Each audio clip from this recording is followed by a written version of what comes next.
I can hear the children outside actually cheer. Thank you so much.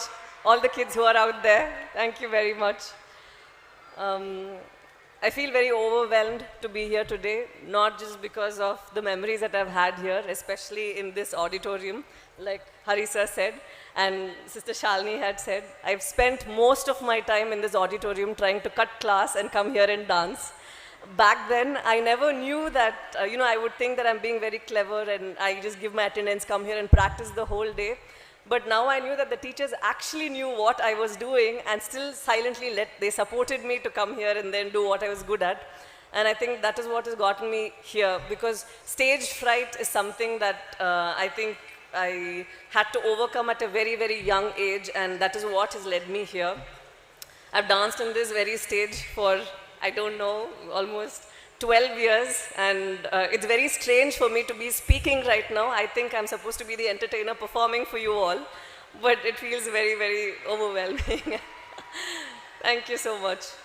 There are a few things that I wanted to share with the kids, but I think most of them are parents over here, and I don't even know if they can hear me right now. They seem very, oh, they can. How nice. I understand that in this day and age, there is a lot of noise outside on social media, and there are a lot more things which are more distracting compared to how it was when I was young.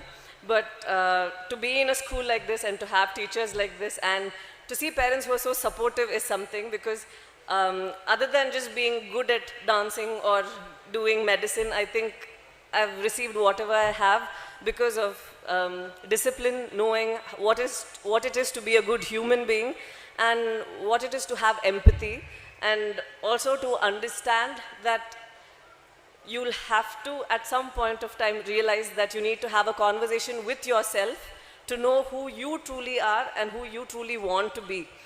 I think that's very important, and parents play a major role in supporting children in that side. To be very honest, my daddy has never